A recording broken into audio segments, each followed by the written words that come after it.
সমগ্রং ভক্তিরেব গরীয়সী। ভগবান শঙ্করাচার্য তিনি সমস্ত কিছু মন্থন করে বলল যে মুক্তির যত কারণ আছে সেটা হচ্ছে ভক্তির থেকে পাওয়া যাবে।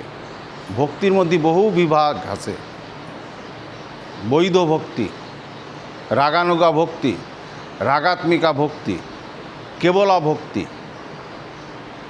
বৈধ ভক্তি কি? এই যে বিধিবদ্ধভাবে পূজন পাজন ঈশ্বরকে আমরা যে চিন্তা চেতনা পাচ্ছি সেইটাই এক ধরনের ভক্তি।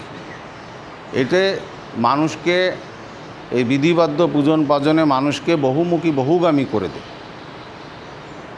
রাগানুগা ভক্তি, রাগাত্মিকা ভক্তি আছে কি না, ভক্ত তাকে পেয়ে আনন্দ লাভ করা। আর কেবলা ভক্তি আছে কি, এই যে বণিকদা লাস্ট মুহূর্তে বললেন কি, তার প্রতি কমপ্লিট সারেন্ডার।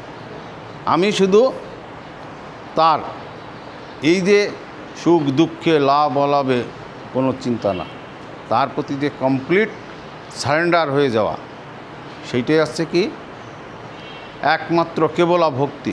আনন্দমার্গে সেই যে কেবলা ভক্তির একমাত্র সেই পরম সত্তার দিকে তোমার লক্ষ্যে মানে চলে যেতে হবে। এই কথায় আর কি আমাদের বলাচ্ছে। নমস্কার।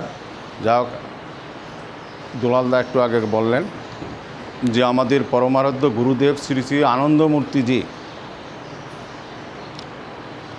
তিনি কি করেছেন, অনেক অবদান আছে। তার থেকে সবচেয়ে বিরাট একটা অবদান যে মাত্র 1982 সালের থেকে 1990 সাল পর্যন্ত 5018টা প্রভাত সঙ্গীত দিয়েছেন, যেটা আমাদের সকলের কাছে ভক্তিরস আস্বাদনের একটা বড় জিনিস।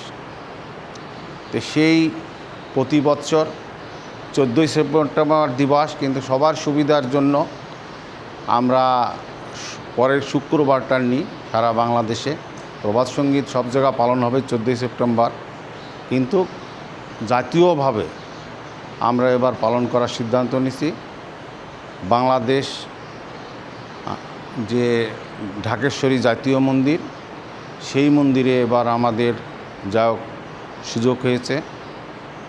তো এই মন্দিরে যাতে আমরা যেয়ে বাবার যে সঙ্গীত সবাই মিলে পালন করে সবার সামনে বাবা যে বিশ্বজয়ী যেই যে প্রভাত সঙ্গীত, এটা আমরা সবার মধ্যে যাতে তুলে ধরতে পারি, এইটে আমাদের এই বাংলা বাজার যারা ইউনিটের মার্গী ভাই বোন আছেন তাদের সার্বিক সহযোগিতা সহমর্মিতা কামনা করি। নমস্কার।